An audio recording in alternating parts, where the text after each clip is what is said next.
I had just walked through the hotel doors when I heard her say it. Oh, good. The handyman finally showed up.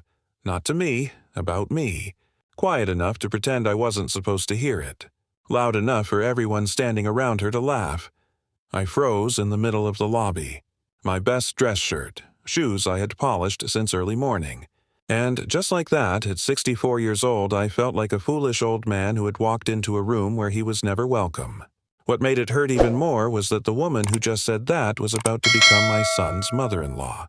And she wasn't the only one who felt that way. I almost turned around and walked out. One foot was already turning toward the door. But right then, my son appeared. He pushed gently through the crowd, stepped close and leaned in toward my ear and whispered, "Dad, trust me. Just tonight." He didn't explain anything else. Just that one line and a look in his eyes I had never seen before. I had absolutely no idea what was about to happen. Neither did they. My name is Raymond Cobb. People who know me call me Ray. I'm 64 years old, and I live on 32 acres outside of Conroe, Texas, about 40 miles north of Houston, out in Montgomery County, where the pine trees start to take over and the roads thin out, and the houses are spaced far enough apart that you can still hear yourself think. I was born here. My father worked this land before me. He was a pipe fitter on the oil rigs and a part-time cattle farmer. And I followed him into the fields at 18, spent 22 years doing equipment maintenance on drilling operations. And when I retired at 55, I came back to the acreage. Vegetables, a few head of cattle, a small pecan orchard that I still argue with every autumn. Nothing that makes strangers straighten up when you describe it. But it's honest. It's mine, and every square foot of it came from work. The kind that stays in your hands. I've had calluses on my palms since I was 12 years old. My wife, Lorraine, was the kind of woman the world doesn't make enough of. Quiet and strong, razor-sharp about people. She could read a person in 5 minutes and be right about them for the next 20 years. We raised 2 children together in that house. My daughter Simone is 31 now. She married a high school history teacher named Gerald. They live in Houston's 3rd Ward with their little boy Theo, who is the funniest child I have ever encountered in my life. And then there's Darius, 33, a civil and agricultural engineer who graduated from Prairie View A&M on a full scholarship. Watching him walk that stage was the second proudest day of my life. The first was the day he was born. The third was the day I stood at Lorraine's hospital bedside and she squeezed my hand and said, "Those kids are all right, Ray. They're going to be just fine." She was gone 2 days later. Heart failure, fast and merciless. That was 5 years ago, and I won't pretend it doesn't still knock the wind out of me sometimes. Darius and I got closer after Lorraine passed. He drove out to the farm every weekend without fail. We'd work together mornings, eat lunch on the back porch, talk until the sun dropped behind the tree line.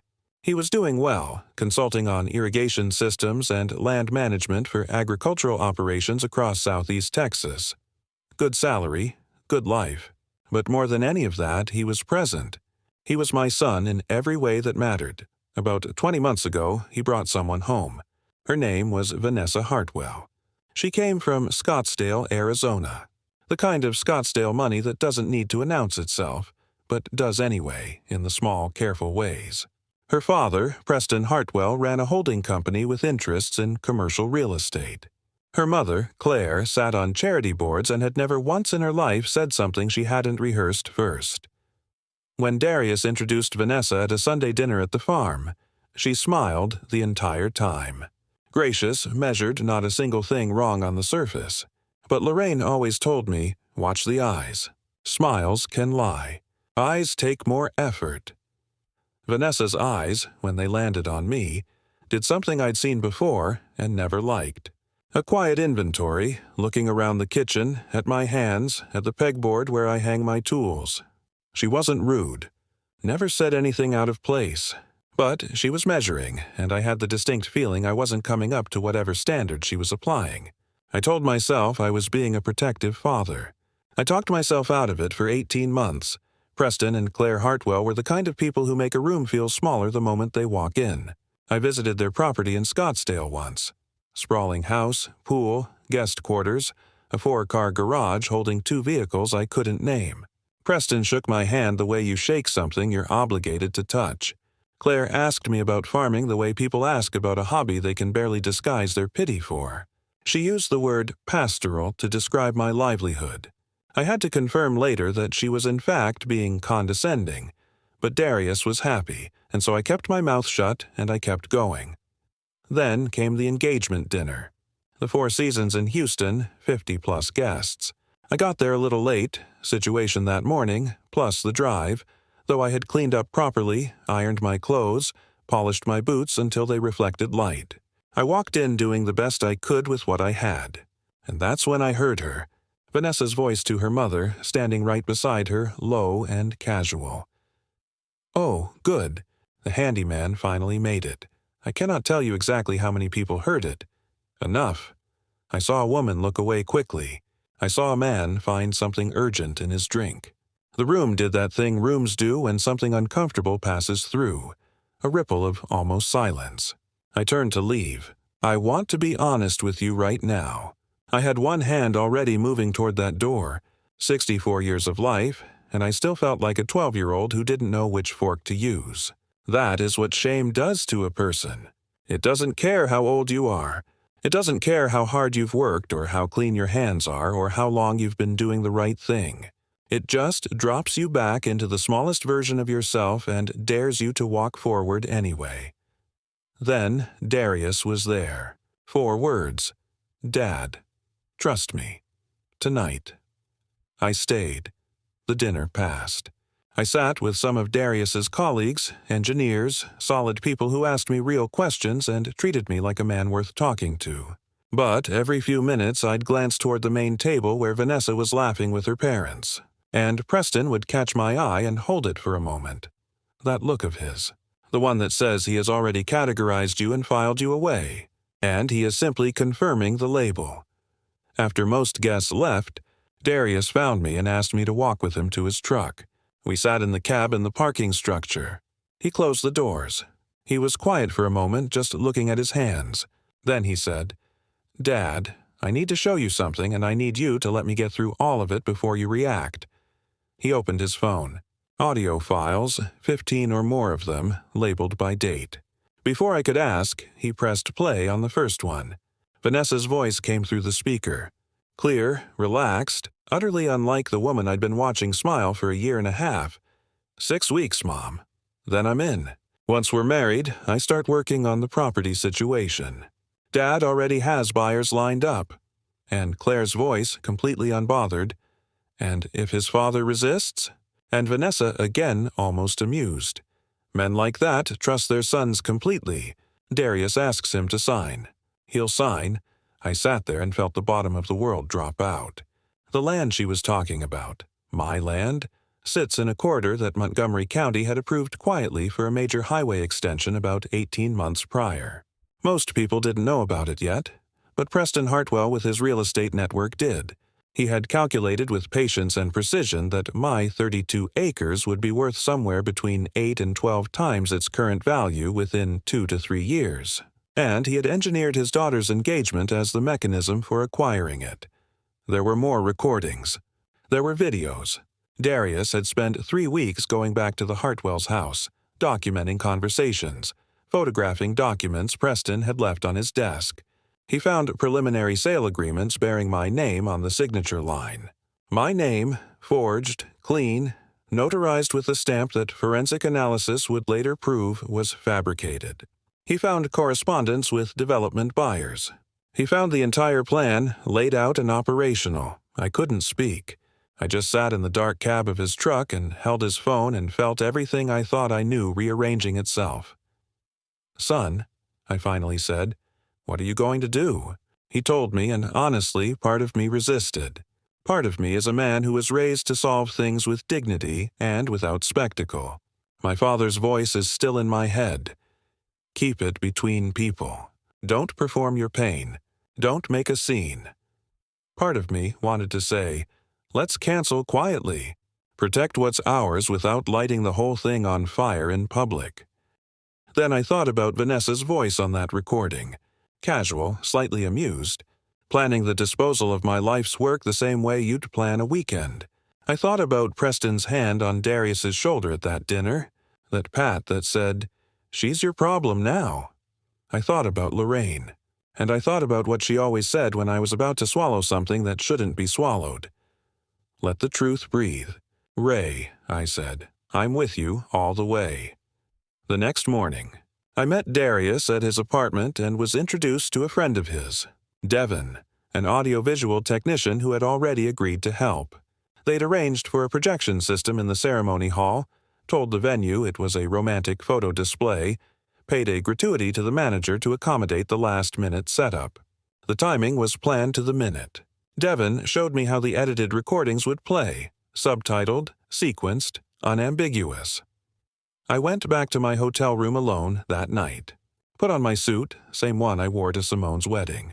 Looked in the mirror for a while, thought about Lorraine, thought about my father and his father and the 3 generations of early mornings and broken equipment and sweat baked into that land.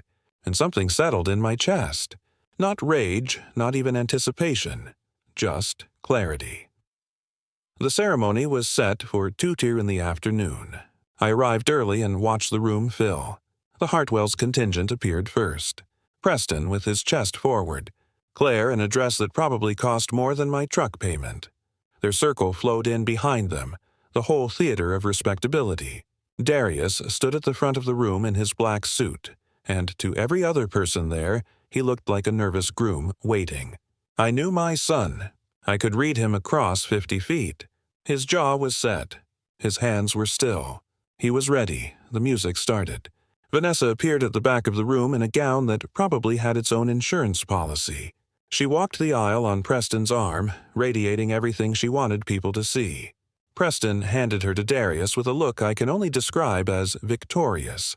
A man convinced he had just completed a transaction. He went to sit beside Claire. Claire looked across at me. I held her eyes and did not look away.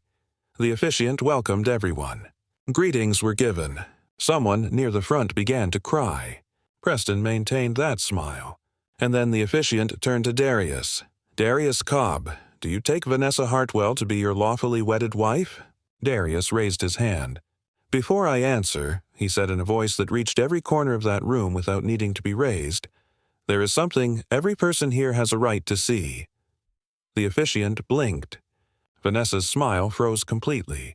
And at the back of the room, the screen lit up. "I want to slow this down for you because it happened slowly." The room didn't understand all at once. First, there was confusion, heads turning, people leaning toward each other. Then there was recognition as Vanessa's face appeared on the footage, and her voice came through the room's speakers. And then there was silence. Not the quiet kind. The kind where everyone in a room arrives at the same understanding at exactly the same moment. Her voice filling the space. "Once we're married, I start working on the property situation. Dad already has buyers lined up, her mother asking, and if his father resists?" Vanessa with that slight amusement. "Men like that trust their sons completely. Darius asks him to sign. He'll sign. I was watching guests' faces rather than the screen. I already knew what was on it. I watched a woman in the 4th row press her hand to her mouth. I watched one of Darius's close friends rise slowly from his seat. I watched Claire Hartwell go the color of the old paper. Preston was on his feet. "Shut that thing off." That is edited. That is a fabrication. The recording kept going. The second clip was Preston in his own study, leaning over his desk, voice low and businesslike. "The corridor gets approved. That land triples. We need it in our name before the public survey. Vanessa manages the son. We manage the paperwork." A sound moved through the room, not quite a gasp. Something heavier. Several people on Vanessa's side stood up. 2 walked toward the exit. The third recording was from the night of the engagement dinner. 2 women's voices, clearly in a restroom touching up their appearances. Vanessa. "I don't know how much longer I can smile at that man. He walked in looking like he'd just come off a work site." Claire, laughing softly. "Just a little longer. After the wedding, Darius distances himself. We won't have to keep pretending." The room broke open. I stayed completely still. I had promised Darius I would stay still, and I held to that, though what it cost me I will not try to describe. Vanessa at the altar was crying, the tears coming fast like a switch thrown. Those are edited. Those are out of context. Darius, tell them. But Darius had turned to face the guests, and his voice was so level it was almost frightening. Everything you heard has been certified by forensic audio analysts. The property documents bearing my father's signature are forgeries. This plan has been running for over a year. Preston charged toward the back of the room, toward Devon in the AV booth. Devon stepped out, locked the door behind him, and the presentation continued. Documents now, sale agreements, buyer correspondence, projected profits, Preston's name on all of it, dates of contact that preceded the engagement by months. Then a man in the third row stood. He was maybe 55, well-dressed but without performance about it. He introduced himself to the room without drama. "My name is Alton Burke. I serve as an assistant district attorney for Harris County. I was invited to this ceremony as a personal friend of the Hartwell family." He looked directly at Preston. "Mr. Hartwell, what I have witnessed constitutes evidence of conspiracy to commit fraud, document forgery, and theft by deception. I am advising you not to leave this building." I remember thinking, Lorraine would have loved this moment. Preston blustered. Claire wept. Vanessa tried to move toward the exit and was gently, firmly stopped by 3 of Darius's friends, who simply placed themselves in her path.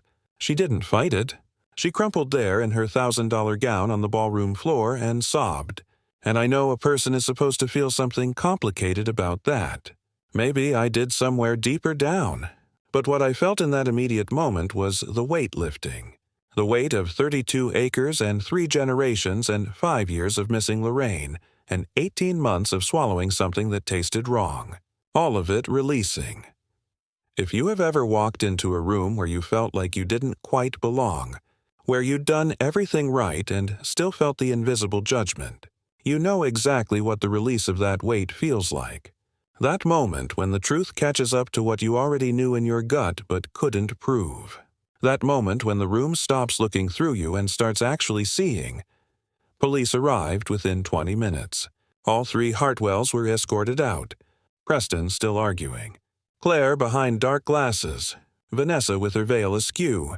Some guests filmed on their phones. Others stood in stunned silence.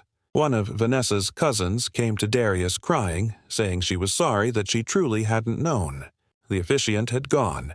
The catering sat untouched. The music was cued and waiting. Darius found me in the thinning crowd, and we stood side by side without talking for a while. Then he said, "The food's already paid for, Dad." I looked around. Some guests had left, but Darius's real friends were still there.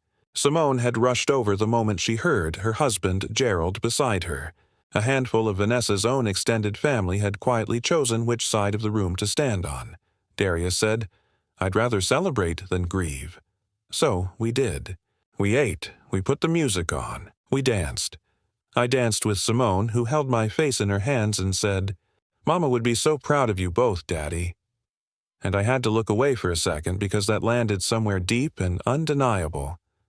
Honestly, if that had been me 20 years younger, I don't know if I could have stayed in that room the way Darius did. I don't know if I could have held myself still through those recordings playing, watching the woman I loved reduce my father to a punchline while guests who barely knew us turned to stare. That kind of sustained composure, the kind that doesn't flinch and doesn't perform, is its own kind of strength. I want you to sit with that. In the weeks that followed, Alton Burke built the case methodically. Darius provided every recording and document. Forensic experts authenticated all of it. The investigation revealed what we hadn't fully known. The Hartwells were in serious financial trouble. The Scottsdale estate, the charity boards, the holding company, all of it was a facade held together with debt and the kind of borrowed credibility that requires a continuous supply of new victims. Preston had civil judgments in 2 other states. Claire had maxed credit instruments across 4 accounts. They needed our land because they were desperate in a way they had spent years hiding. That, I'll admit, gave me a complicated feeling. Not sympathy exactly, but an understanding of the difference between cruelty for its own sake and cruelty as a survival strategy adopted so young it became second nature. A woman named Patricia Vance contacted us 3 weeks after the canceled wedding. She had been briefly engaged to a Hartwell family associate 4 years earlier. Same playbook, questions about her family's property, pressure to share financial access, then threats when she disengaged. She testified at trial.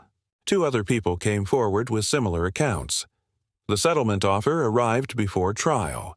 $300,000 and a formal public apology in exchange for dropping all charges. Darius and I sat with it for about 10 minutes. Then I said no. Not because I'm rich and didn't need the money. I am not rich and I could have used it. I said no because some things don't have a number attached. I said no because Patricia Vance deserved to tell her story in a courtroom. I said no because whoever came after us, and there would have been someone after us, deserved not to go through this. The trial was 2 weeks. The defense painted Darius as a vindictive ex-fiancé who had fabricated an elaborate revenge. It was a creative argument. It had nowhere to stand. You cannot argue manipulation in the face of your own voice on certified recordings. You cannot argue forgery away when your own documents are examined by handwriting experts. You cannot argue pattern when 5 people from different cities and different years describe the identical sequence of events. Guilty on all counts. Preston Hartwell, 11 years. Claire, 7 years. Vanessa, 9 years. The judge said something in her final remarks that I have written on a piece of paper I keep by the kitchen window, the one that looks out over the property. She said, "The calculation this family made, that dignity is cheap, that integrity can be outmaneuvered, that a man's worth is determined by his address, was the precise error that brought them here." Darius came home to the farm, not as a retreat, as a decision. He said the city had been him auditioning for a life that wasn't actually his, trying to impress people who were keeping score in a game he hadn't agreed to play. He consults remotely now, runs the irrigation side of the property. 2 years ago, he married a woman named Tanya, a soil scientist from Huntsville, who showed up to their 3rd date in work boots and has never once made me feel like furniture in my own house. They got married here on the land, under the pecan trees, with 40 people who genuinely knew us. It was the best day I have had since Lorraine. Here is what this story taught me. And I mean this not as a platitude, but as something I had to earn. The people who try hardest to diminish you are usually the most afraid of what you represent. Vanessa Hartwell didn't call me the handyman because she believed it was accurate. She said it because she needed to believe it. She needed me small so that what she was doing remained survivable to her, so that she could keep telling herself it wasn't personal, wasn't wrong, was just business. The mistake most people make when they encounter that kind of dismissal is to turn it inward, to ask what they could have done differently to deserve more respect. The answer is nothing. There was nothing to fix. The problem was never yours. What Darius understood, that nobody else in that room quite grasped until the screen came on, was that the truth doesn't require permission. It doesn't need the right moment or the right venue or the right audience. It just needs someone willing to stand up and let it speak. And the question I want to leave you sitting with today, not as accusation, just as something to carry home, is this. Is there a room in your life where you've been making yourself smaller to make someone else comfortable? And if so, how long do you plan to keep doing that? I am 64 years old. I have calluses on my palms and a pecan orchard out back and a son who drives out for dinner 3 nights a week. I wake before the sun and I work until my back tells me to stop, and I sleep like a man with nothing to hide. That is the whole inheritance I was ever after. That is all I ever wanted to leave behind. Now, before you go, I need something from you. Drop a comment and tell me, type A1, if you think Darius was right to expose the Hartwells publicly at the ceremony in front of everyone. Type A2 if you would have taken that settlement offer. $300,000 is real money, and there's no shame in saying so. Type a 3 if you would have walked straight back out those hotel doors the moment you heard those words and never looked back. I want to know. I will read every single one. And tell me where you're watching from and what time it is there. Someone is going to be watching this at 2 o'clock in the morning from somewhere I wouldn't expect.